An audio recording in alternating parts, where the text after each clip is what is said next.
દોસ્તો, ડાયાબિટીસને કંટ્રોલ કેવી રીતે કરવું એ તમને મનમાં સવાલ છે તો આ વિડીયો તમારા માટે છે. નમસ્કાર દોસ્તો, સ્વાસ્થ્ય આયુર્વેદ ક્લિનિકથી હું વૈદ્ય જાગૃત પટેલ, એમડી આયુર્વેદ, એક આયુર્વેદ ચિકિત્સક છું. અને અત્યારે ઘણા બધા ઘરોમાં ડાયાબિટીસની સમસ્યા જોવા મળે છે અને લોકો ડાયાબિટીસના નામથી ડરવા લાગ્યા છે કે ડાયાબિટીસ ન થવો જોઈએ.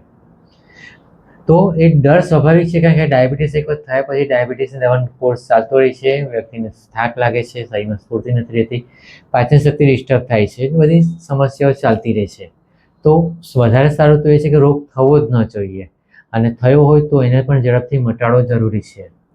તો નોર્મલી કહેવાય છે કે ડાયાબિટીસ એટલે તમારા શરીરમાં જે ઇન્સ્યુલિન બનવાનું પ્રોડક્શન ચાલતી હતી પ્રક્રિયા, એ ઇન્સ્યુલિનનું પ્રોડક્શન અટકી ગયું છે અથવા ઘટી ગયું છે પ્રમાણ, જેને કારણે તમારા શરીરમાં ગ્લુકોઝ પચતું નથી અને એ લોહી માટે બહાર નીકળે છે, લોહી માટે બહાર ફરે છે અને પેશાબમાં દેખાય છે. તો મતલબ તમારા શરીરમાં ઇન્સ્યુલિનનું પ્રોડક્શન ઘટ્યું છે. તો ઇન્સ્યુલિનનું પ્રોડક્શન વધારવાના ઉપાય કરવા જોઈએ. જો ઇન્સ્યુલિનનું પ્રોડક્શન વધે તો તમારું ડાયાબિટીસ કંટ્રોલમાં આવી જાય.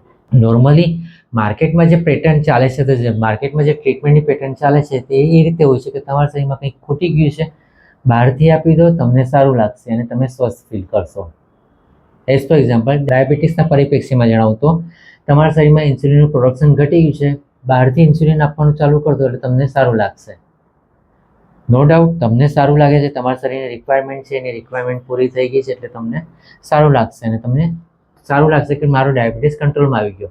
પણ એ ડાયાબિટીસ કંટ્રોલમાં જ છે જ્યાં સુધી બહારથી તમને મદદ મળે છે ત્યાં સુધી તમારું શરીર સારું રહેશે. બહારની મદદ બંધ થઈ એટલે પાછું શરીર જેસે તે થઈ જશે. મતલબ કે તમારું શરીર ડિપેન્ડન્ટ થઈ ગયું છે. જ્યાં સુધી બહારથી ઇન્સ્યુલિન નહીં મળે ત્યાં સુધી તમારું શરીર જાતે ઇન્સ્યુલિન નથી બનાવવાનું. તો ડાયાબિટીસ મટાડવા માટે શું કરવું જોઈએ? એનો મુખ્ય ઉપાય એ જ છે કે ડાયાબિટીસમાં જે તમારા શરીરમાં ઇન્સ્યુલિનનું પ્રોડક્શન ઘટી ગયું છે એને પાછું કેવી રીતે વધારવાનું, એની પર કામ કરવાનું છે. અને એ કામ કરશો તો તમારા શરીરમાં ડાયાબિટીસ મૂળથી મટશે અને શરીર જલ્દી આરોગ્ય પ્રાપ્ત કરશે. તો ડાયાબિટીસ વધવાનું કારણ શું છે? આયુર્વેદના દૃષ્ટિકોણથી જોવા જોઈએ તો ડાયાબિટીસ એટલે તમારા શરીરમાં શુગરનું પ્રમાણ વધી ગયું છે, તમારા શરીરમાં મીઠાશ વધી ગઈ છે, મધુરસ વધી ગયો છે. મધુરસ એટલે કે કફ વધી ગયો છે. તો ડાયાબિટીસથી બચવું હોય અથવા તો ડાયાબિટીસ જલ્દી મટાડવું હોય તો કફ વધે નહીં એ વસ્તુ તમારે કરવાની. શરીરમાં કફ વધી પ્રવૃત્તિ કરશો તો તમારા શરીરમાં ડાયાબિટીસ વધશે અને વધેલો ડાયાબિટીસ કંટ્રોલમાં નહીં આવે. કફ ઘટાડવાની પ્રક્રિયા કરશો તો તમારા શરીરમાં ડાયાબિટીસ ઘટી જશે. સાદો સિમ્પલ ગણિત છે. કફ કેનાથી વધે છે? અને બીજી રીતે એમ જોઈએ તો ડાયાબિટીસનું કારણ શું છે? આયુર્વેદમાં આચાર્ય ચરકે ચિકિત્સા સ્થાનમાં ડાયાબિટીસ એટલે કે પ્રમેય માટે કારણ બતાવ્યા છે કે આસ્યા સુખમ સ્વપ્ન સુખમ દધીની ગ્રામ્યોદક આનુપ્રસાહ પયાંસી નવાન્નપાનમ ગુણ વૈકૃતમ પ્રમેય હેતુ કફકૃચ્ચ સર્વમ. કફકારક જે પણ તમારા આહાર વિહાર છે, કફકારક તમારી જે પણ ડાયટ પેટર્ન છે અથવા જે લાઇફસ્ટાઇલ છે જે તમારા શરીરમાં કફ વધારે છે, એ બધી વસ્તુ તમારા શરીરમાં ડાયાબિટીસ વધારશે, પ્રમેય વધારશે. તો જો ડાયાબિટીસ મૂળથી મટાડવો હોય અથવા પ્રમેય ઘટાડવો હોય તો તમારે કફકારક વસ્તુઓ બંધ કરવી પડે અથવા એનું પ્રમાણ ઘટાડવું પડે. હવે કફકારક વસ્તુઓ કઈ કઈ છે? આસ્યા સુખમ સ્વપ્ન સુખમ. આસ્યા સુખમ મતલબ કે આરામપૂર્વકની જિંદગી પ્રવૃત્તિ રાખવાની, કોઈ જાતની શારીરિક પ્રવૃત્તિ નહીં કરવાની, બસ આરામપૂર્વક બેઠા રહો, ખાઈ પીને બેઠા રહો. સાદી ભાષામાં કહીએ તો જો તમારી આ પ્રકારની લાઈફસ્ટાઈલ છે, ખાઈ પીને બેઠા રહો, તો તમને ડાયાબિટીસ થશે. એટલે એ લાઈફસ્ટાઈલને છોડો.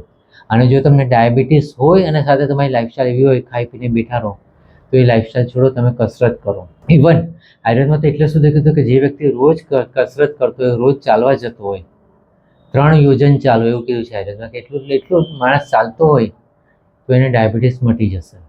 એટલે ચાલવાનું મુખ્ય કસરત છે. જેટલું તમે ચાલશો એટલું તમારું શરીર સ્વસ્થ રહેશે અને ડાયાબિટીસ કંટ્રોલમાં રહેશે. એટલે કસરત રાખો, આસ્યા સુખમ, આરામપૂર્વકની જિંદગી કાઢી નાખો. શારીરિક શ્રમ હોવો જોઈએ.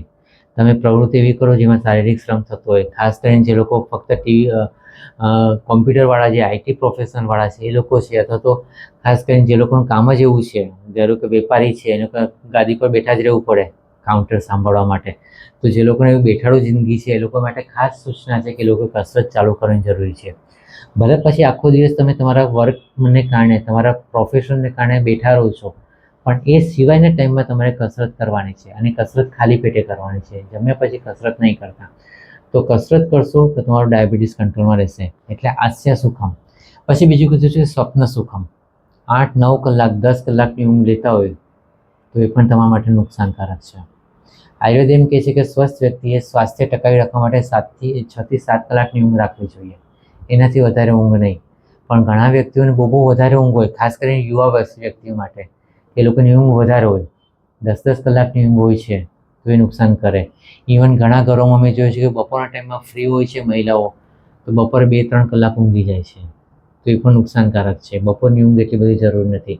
આયુર્વેદ શાસ્ત્ર ખાસ કહે છે કે ઉનાળાની ઋતુમાં જ તમારે બપોરે ઊંઘવાનું હોય છે, એ સિવાય બીજી ઋતુમાં બપોરે ઊંઘવાનું સ્પષ્ટ ના કીધેલું છે.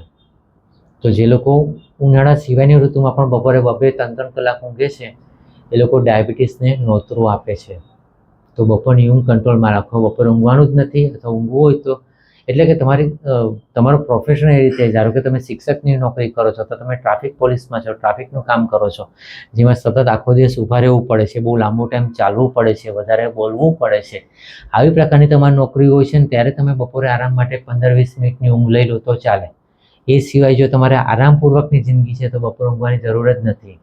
અને રાતની ઊંઘ પણ 7 કલાકની ઊંઘ રાખો. 7 કલાકથી વધારે ઊંઘ તમને ડાયાબિટીસ માટે જવાબદાર થશે, શરીરમાં કફ વધારી દેશે. તો એટલે સ્વપ્ન સુખમ, દધીની દહીં રોજ ન ખવાય. મેં ઘણા લોકો એવું જોયું કે રોજ સવારે ભાખરીને દહીં ખાવા જોઈએ છે, તો રોજ દહીં ખાઓ તો એ પણ તમારા શરીરમાં કફ વધારશે અને ડાયાબિટીસ કરશે. તો દહીં રોજ ન ખવાય. દહીં ખાવું હોય તો દહીંનું ગોળું બનાવીને ખાઓ, ને પણ અઠવાડિયે કદાચ 1 કે 2 વખત ખાઓ. દહીંમાં એવું હોય તો તમે ઘી નાખીને ખાઓ કે મધ નાખીને ખાઓ, જેથી ડાયાબિટીસ ન થાય. એટલે દહીં નહીં ખાવાનું. દધીની ગ્રામ્યોદક આનુપ્રસાહ પયાંસી. ગ્રામ્યોદક અને આનુપ્રસાહ મતલબ કે સાદી ભાષામાં સમજાવું તો એવી વસ્તુઓ, એવા પદાર્થો, ખોરાકના એવા પદાર્થો કે જે વસ્તુ પચવામાં ભારે છે અને શરીરમાં કફ વધારે છે. ખાસ કરીને મિષ્ટાન વધારે ખવાતું હોય, પચવામાં ભારે ખોરાક ખવાતો હોય, મતલબ કે ફિશ છે, જે લોકો નોનવેજ કરતા હોય વધારે ફિશ ખાતા હોય, ફિશ પચવામાં ભારે હોય, તો એવું ફિશવાળી આઈટમ ખાતા હોય અથવા ભેંસનું માંસ ખાતા હોય, તે પચવામાં ભારે પડે ને એ વસ્તુ તમારા શરીરમાં કફ વધારશે અને ડાયાબિટીસનું કારણરૂપ બનશે. એ રીતે બીજા પચવામાં ભારે પદાર્થો, વ્યક્તિ મેં જોયા છે કે પિત્ત પ્રકૃતિના વ્યક્તિ હોય છે, એ લોકોને મીઠી વસ્તુ ખાવાની ઈચ્છા હોય છે. નો ડાઉટ એ પિત્ત પ્રકૃતિ છે, શરીરમાં પિત્તનું પ્રમાણ વધારે છે, તો પિત્તને બેલેન્સ કરવા માટે મીઠું ખાવાની ઈચ્છા થાય, બરાબર છે. પણ એ મીઠા ખાવા માટે તમે વરિયાળી ખાઈ શકો, કાળી દ્રાક્ષ ખાઈ શકો, અથવા તો તમે ગોળનો ઉપયોગ કરી શકો. જે વસ્તુ દેશી ગોળનો ઉપયોગ કરશો તો એ તમારા શરીરમાં કફ વધારશે નહીં, અને સાથે સાથે શરીરમાં જે પિત્તને બેલેન્સ કરવું છે એ પણ કરી શકે.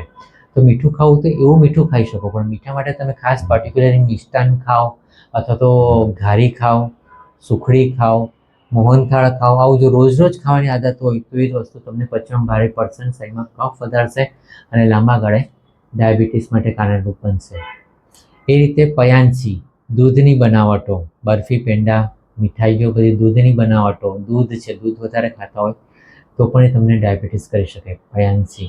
નવાન્ન પાનમ, નવું અનાજ અને નવું પાણી. નવું અનાજ અને નવું પાણી. આયુર્વેદમાં એવું કીધું છે કે જ્યારે પણ તમે નવું અનાજ અને નવું પાણી લો છો તો એ વસ્તુ પચવામાં ભારે હોય છે, તમારા શરીરમાં કફ વધારે છે.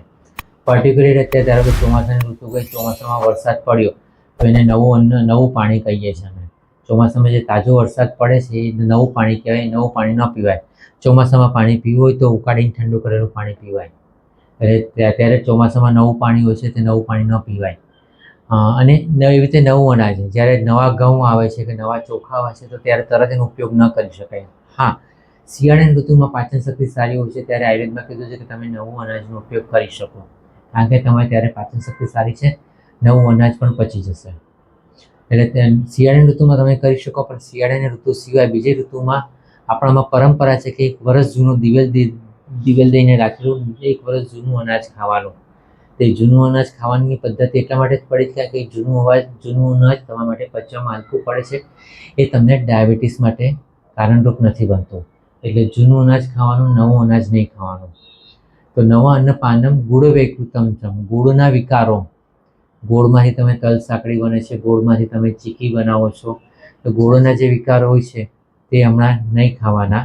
એ ગોળના વિકારો ખાશો તો એ તમને ડાયાબિટીસ કરશે. ગુડ વૈકૃતમ પ્રમેહેતુ કફકૃત્ય સરમ. અને એ સિવાય કફ કરે એવી જે પણ વસ્તુ છે, કફ કરે એવી જે પણ લાઈફસ્ટાઈલ છે, એ બધું તમને ડાયાબિટીસ માટે કારણરૂપ થશે. એનાથી ઉલટું તમે કફ ઘટાડે માટે શું કરી શકો? ગરમ પાણી પીઓ, મમરા, મકાઈ, પૌવા એવું બધું ખાવાનું રાખો. ધાણી છે એ ખાઈ શકો, ચણા ખાઈ શકો, જે વસ્તુ શરીરમાં કફને શોષી કાઢે છે, કફ ઘટાડે છે. તો કફ ઘટાડે એવો ઉપાય કરો. શરીરમાં કસરત કરશો તો કફ ઘટશે, કસરત કરવાનું રાખો. ઉપરાંત જો તમને ડાયાબિટીસ હોય તો તમે થોડા રાત ઉજાગરા કરવાનું રાખો, રાતની ઊંઘ ઓછી રાખો તો પણ એ કફ ઘટાડશે.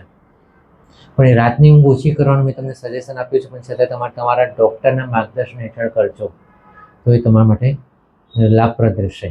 તો આ જ રીતે મિત્રો આયુર્વેદના સંમતથી આયુર્વેદ શાસ્ત્ર પ્રમાણે તમે જો ડાયાબિટીસ બચાવવા માટે તમારી લાઇફસ્ટાઈલને ખોરાક ગોઠવો તો તમે સ્વસ્થ રહી શકશો.